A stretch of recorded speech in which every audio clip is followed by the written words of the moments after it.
क्या आप भी अपने भाग्य को लेकर परेशान हैं?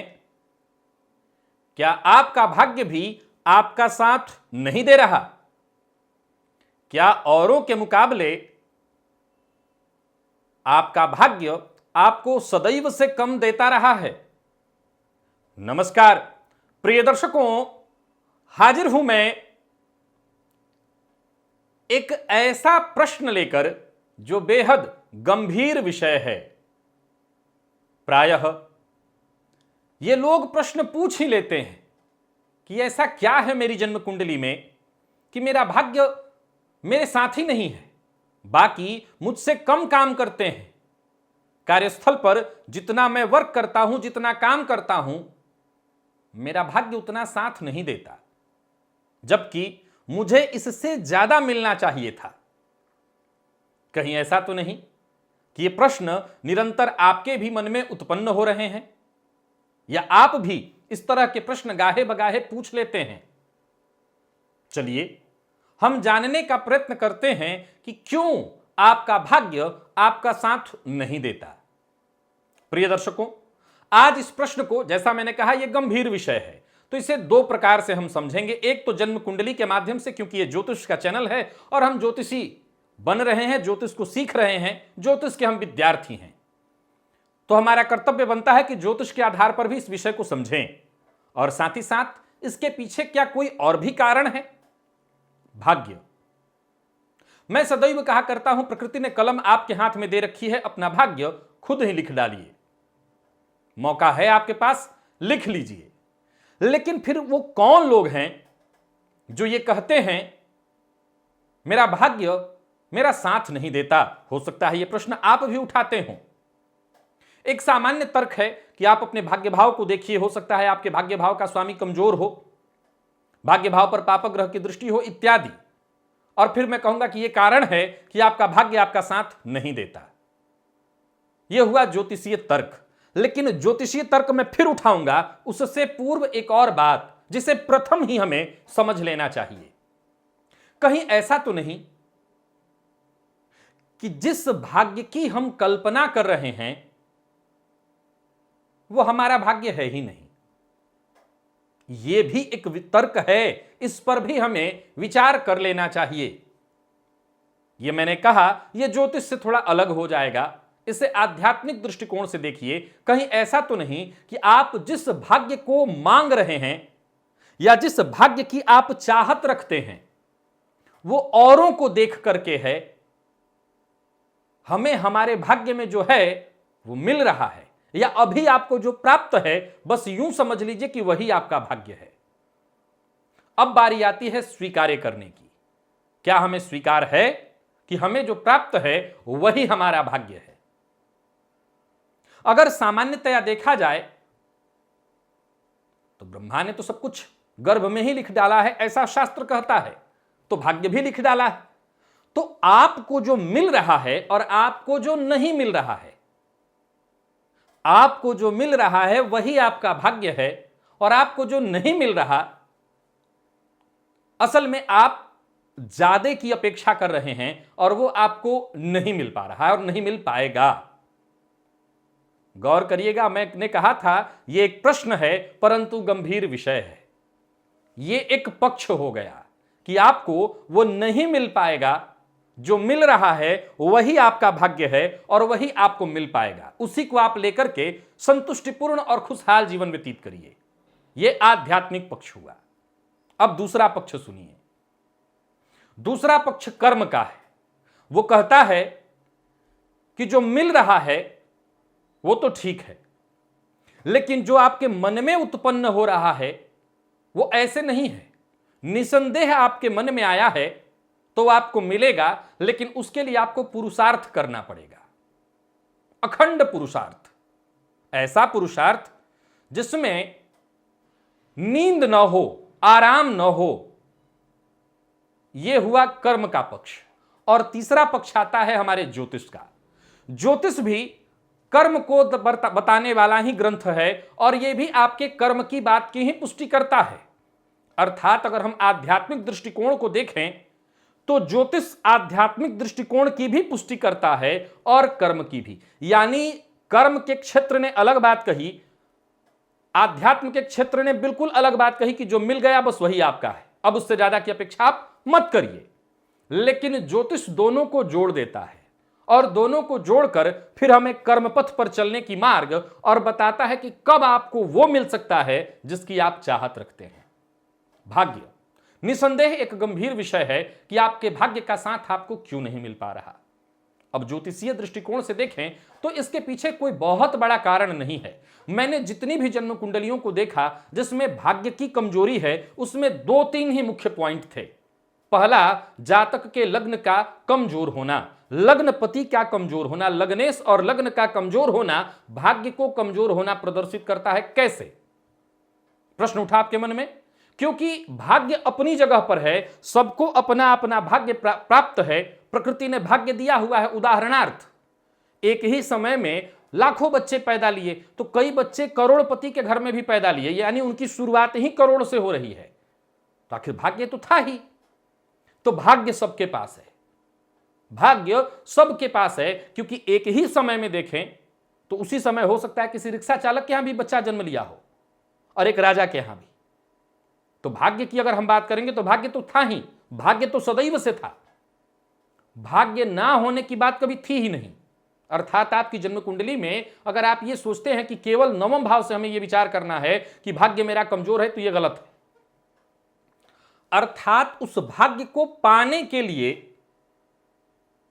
जो प्रयत्न होना चाहिए, जो पुरुषार्थ होना चाहिए, जो चाहत होनी चाहिए, चाहत तो थी, तभी तो आप बार बार ये प्रश्न उठा रहे हैं कि मेरा मुझे कहां मिल पा रहा है। लेकिन ये केवल एक चाहत है। इस चाहत को पाने के लिए, इस चाहत को पाने के लिए जो जीना होता है, वो जीना अभी तक आपने शुरू नहीं किया है। आप तो बस सामान्य धारा में जिए जा रहे हैं। इस चाहत को पाने के लिए जीने की जो कला है वो अभी तक आपने शुरू नहीं की है, इसीलिए आपको आपका भाग्य नहीं मिल रहा। और इसमें पहला कारण बना ज्योतिष का आपका लग्न, आपका व्यक्तित्व। दूसरा कारण, दूसरा सबसे बड़ा कारण आपका मन। यह मन चाहता तो है, यह मन रोज चाहता है कि मुझे भी मिलता, मैं भी औरों की तरह हकदार हूं, मुझे मिलना चाहिए था। इस था तक को तो यह खूब सोच लेता है, लेकिन जैसे ही इस था को मुझे भी मिलना चाहिए था कर्म में जब तब्दील करने की बारी आती है तो मन पीछे हटने लगता है। अच्छा, ये किया और ये नहीं हुआ तो, वो किया और वो नहीं हुआ तो, ऐसा किया, उन्होंने भी ऐसा किया था फलाने ने, लेकिन उनका तो नहीं हो पाया, तो कौन जाने मेरा हो या ना हो। फिर तमाम तरह तरह के तर्क वितर्क और प्रश्न आपके मन में ये मन खड़ा कर देता है। और फिर आप कहते हैं कि अच्छा, तब जब वो स्थिति आएगी तब हम करेंगे। तो वहां पर ज्योतिष फिर एक बार आपका साथ देता है और कहता है चलिए कोई बात नहीं, हम आपके मन को मजबूती प्रदान करने के लिए एक समय विशेष की बात कह देते हैं। आप इस समय विशेष में प्रयत्न करिए। यहां एक मनोविज्ञान ही है। असल में ज्योतिष कर्म प्रदायक ग्रंथ ही और मनोविज्ञान को दर्शाता है कि आपके मन में जो धारणा रोज बनती है और रोज बन करके टूट जाती है, उसको एक सबल प्रदान करने के लिए ज्योतिष शास्त्र कहता है भैया ये मन है और ये समय है, इस समय पर आकर के अगर तुमने प्रयत्न किया तो तुम्हें मिलेगा। तो इसमें दो बातें होती हैं। निसंदेह ज्योतिष शास्त्र आपके शरीर के उन तत्वों को देखता है जो तत्व हमें प्रभावित कर रहे हैं, और वो ग्रह से जोड़कर समझकर आपको एक समय विशेष की बात करता है। और दूसरा मनोविज्ञान कि आपके मन में अगर ज्योतिष में विश्वास है तो ये बात उत्पन्न होती कि हाँ वो समय ऐसा है जब मैं करूंगा तो आपको हमें मिल जाएगा। तो यहां पर आकर के कुछ लोगों को मिल जाता है। बहुत सारे ऐसे लोग हैं जो इस ज्योतिषी ने कहा कि इस समय पर आपको मिल जाएगा और उन्हें मिल जाता है। लेकिन यहां भी बहुत कुछ ऐसे लोग हैं जिन्हें अब भी नहीं मिल पाता। वो कौन है? अब उनकी कुंडली में अगली जो बारी है वो सूर्य की है। उनकी कुंडली में अब सूर्य भी कमजोर होगा। क्यों? क्योंकि उनके अंदर वो विश्वास ही नहीं था, वो आत्मविश्वास ही नहीं था कि यहां पर आकर के हमें मिल जाएगा। तो ये विश्वास अगर आपके मन में आ जाए तो उसके लिए आप क्या करेंगे? पुरुषार्थ करेंगे, प्रयत्न करेंगे। और नहीं सुप्तस्य सिंहस्य प्रविशन्ति मुखे मृगा, सोए हुए शेर के मुंह में हिरण अपने आप नहीं चला जाता, उसके लिए यत्न करना पड़ता है।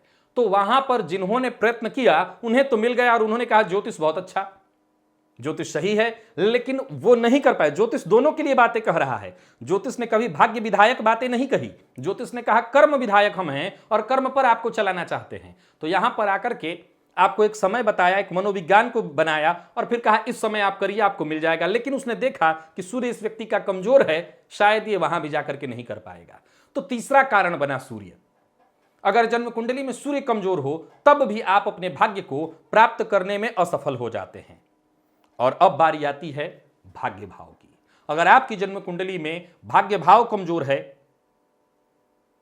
भाग्य भाव पीड़ित है, यानी पापकर्तरी योग में भाग्य भाव पर पापक ग्रह विच्छेदात्मक शनि राहु की दृष्टि पड़ रही है, उनकी अगर राशि वहां नहीं है तब तो ये भाग्य के सुखों से आपको वंचित करते हैं। और फिर बारी आती है 5वें नंबर पर भाग्य कारक की, अर्थात देवगुरु बृहस्पति की। आपकी जन्म कुंडली में ये भी अगर कमजोर हो जाएं तब भी आप अपने भाग्य का संपूर्ण सुख नहीं ले पाते और फिर आप जीवन पर्यंत ये बात कहते हैं मेरा साथ ही नहीं देता मेरा भाग्य, औरों का भाग्य तो उससे आगे उनसे आगे चलता है, वो नहीं भी करते हैं तो उनको मिल जाता है, मुझे नहीं मिलता। तो ये 5 कारण ज्योतिष के तरफ से, इन 5 कारणों के कारण आपका भाग्य साथ नहीं देता।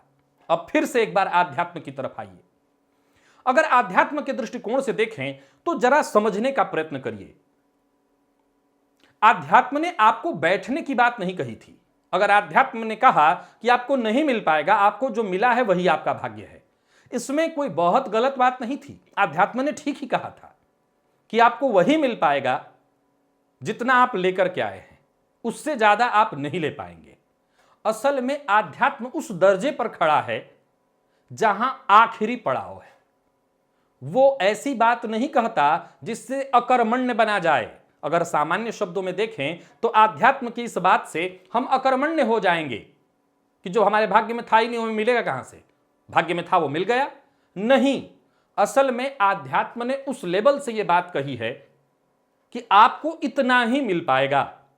लेकिन आध्यात्म ने यह नहीं कहा कि आप हाथ पर हाथ धर के बैठिए। अब दूसरी बात सुनिए, जितने भी बड़े लोग हुए, जितने भी धन्ना सेठ हुए, मैं धन की बात कर रहा हूं, भाग्य के मामले में सबसे पहले धन ही आ जाता है आज के इस परिवेश में। वैसे तो भाग्य तरह तरह से हमें मिलता है, भाग्य तो हमें तरह तरह से, किसी को नौकरी समय पर मिल जा रही है यही भाग्य है, किसी को अच्छे घर में जन्म मिल जा रहा है यही भाग्य है, किसी को शिक्षा पूरी मिल जा रही है यही भाग्य है, किसी को शरीर सारे अंग मिल जा रहे हैं यही भाग्य है, यही सबसे बड़ा भाग्य है, किसी का रूप अच्छा है देख, यही सबसे बड़ा भाग्य है।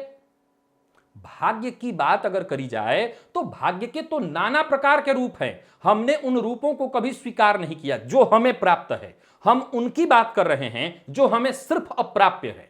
उदाहरण से अगर आप देखें तो आप अच्छा बोल पाते हैं, हां तो ये आपका सबसे बड़ा भाग्य है, क्योंकि बहुत सारे लोग नहीं बोल पाते, उनकी अपेक्षा भाग्यवान सिद्ध हुए। आप चल पाते हैं तो आप सबसे महान भाग्यवान हैं, क्योंकि बहुत सारे लोग चल नहीं पाते। तो भाग्य की बात जब आप ये करते हैं कि हमें मिलता ही नहीं, हमें हमारा भाग्य मिला ही नहीं, असल में भाग्य तो मिला है।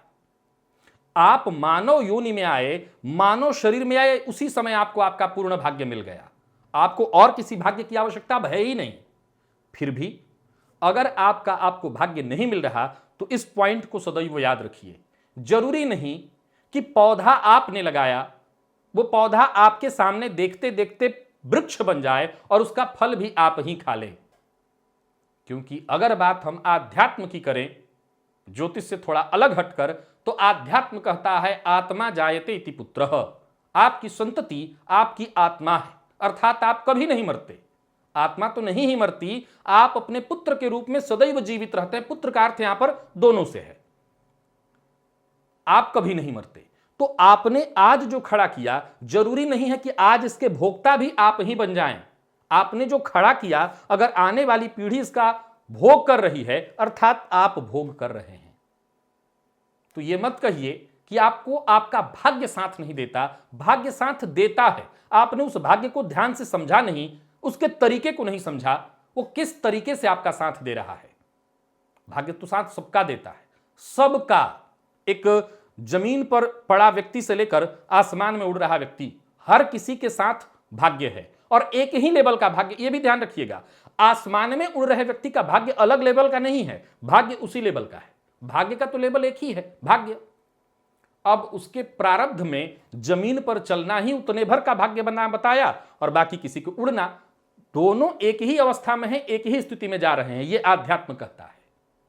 फिर भी अगर आप ज्योतिष के दृष्टिकोण से इस विषय को समझना चाह रहे हैं और आपको लगता है कि आपका भाग्य आपके साथ नहीं है, तो कम से कम 3 पॉइंट पर सदैव ध्यान रखिए। आपका लग्न और आपके लग्नेश कमजोर होंगे। चंद्रमा और सूर्य भी कमजोर होने से आपको आपका भाग्य नहीं मिलता। भाग्य भाव को आज छोड़ दीजिए, मैं आज उसकी चर्चा ही नहीं कर रहा, विषय भाग्य की, परंतु भाग्य भाव को छोड़ के केवल इन 3 पॉइंटों पर भी काम आप कर लें, यानी लग्न, लग्नेश, सूर्य और चंद्रमा, चंद्रमा और सूर्य, तो भी आपको आपका भाग्य मिल जाएगा, 100% मिल जाएगा। और इनको बलवान करने के तो रोज ही उपाय बताया करता हूं। तो अभी तक आपने इन उपायों को नहीं किया और अभी भी आपके मन में यह प्रश्न है कि मेरा भाग्य साथ नहीं देता, तो आज से करिए उपाय। लग्न, लग्नेश, चंद्रमा और सूर्य। बहुत सारे लोग ऐसे होंगे जो चंद्रमा के उपाय करते करते तक अपना भाग्य पालेंगे, और बाकी कुछ ऐसे भी होंगे जिनको सूर्य का भी उपाय करना पड़ेगा ताकि उनके अंदर आत्मविश्वास आ जाए। निसंदेह निश्चित ही मिलेगा भाग्य। तो आज के लिए बस इतना ही, इजाजत दीजिए। और अब मत कहिएगा मुझे मेरा भाग्य नहीं मिल रहा। पुनः मुलाकात होगी, तब तक के लिए नमस्कार।